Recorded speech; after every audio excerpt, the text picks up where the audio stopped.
Break a leg. That is what someone says before the most important moment of your life. Not good luck. Break a leg.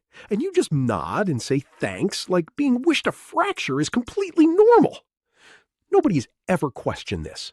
You absorbed it, repeated it, passed it on. You have said it to children. You have texted it at 9 in the morning without once thinking about what the words actually mean.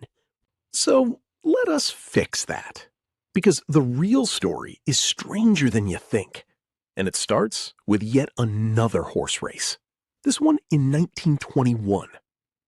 Irish writer Robert Wilson Lind, writing about superstition, describes people at horse races refusing to say good luck to each other. Instead, they said, "I hope your horse breaks a leg." Not as a curse, as a compliment. The logic? If you say the good thing out loud, fate hears it and flips it. So you say the terrible thing. You trick the universe. Classic human behavior. That is the earliest known use of the phrase in English, already soaked in superstition, before it ever got near a theater. But theater is where it found its home. Because theater people are not normally superstitious. They are extraordinarily, professionally, pathologically superstitious. Saying good luck backstage is considered a hex. If you say the actual title of Macbeth inside a theater, grown adults will spin around 3 times, spit, and possibly never speak to you again. That is not an exaggeration. That is a Tuesday.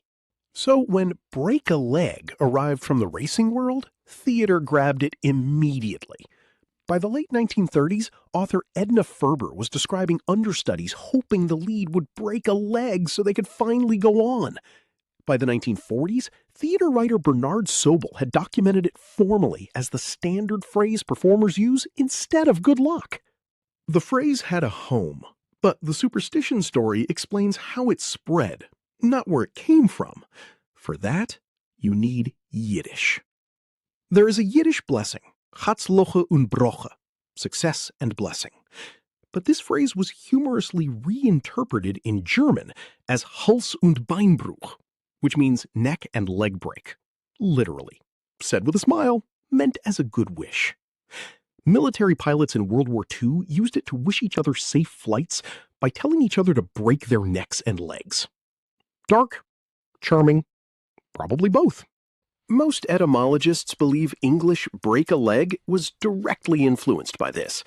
The logic, the irony, and the timing all line up. A blessing disguised as a catastrophe, so fate does not know what you were actually hoping for. If you are enjoying this, hit the like button. It helps more people find videos like this one. Now back to it, because there are more theories, and some of them are completely made up. The bowing leg theory says that when actors take curtain call after curtain call, they bend their legs so deeply in a bow that the straight line breaks. So break a leg means may the applause be so good you keep having to come back out. Beautiful image. But historians think performers invented this explanation after the phrase already existed. Retrofitted folklore, not the source. The leg line theory is better. In theater, the curtains on either side of the stage are called legs. In vaudeville, shows were overbooked, and performers only got paid if they actually crossed that curtain line and went on stage. Break a leg meant may you make it on tonight. May you get your paycheck. Grounded in real practice. Probably not the original spark, but explains why the phrase stuck so hard in performance culture. Then there are the myths. Ancient Greeks stomping so hard someone broke a leg. Elizabethan audiences smashing chair legs in appreciation. John Wilkes Booth jumping from a theater balcony after assassinating Lincoln. These get repeated constantly. None of them have evidence. The phrase does not even appear in English until 1921, 50 years after the Booth story. Folk etymology? Dramatic, spreadable, wrong. So here is what is actually solid.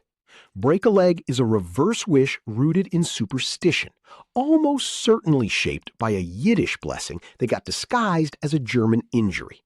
reinforced by theater culture and given extra meaning by vaudeville performers who connected it to the physical act of crossing onto the stage. It collected meaning as it traveled. That is what language does. And it works. Not because fate is listening, but because when someone says it to you before something that matters, you feel connected to every nervous performer who ever heard those same words before walking out into the light. The phrase carries all of them, 100 years of shared human anxiety dressed up as a threat. That is what the best phrases do. They hold more than their words.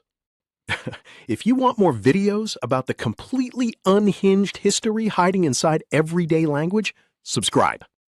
There's a lot more where this came from. Now go break something.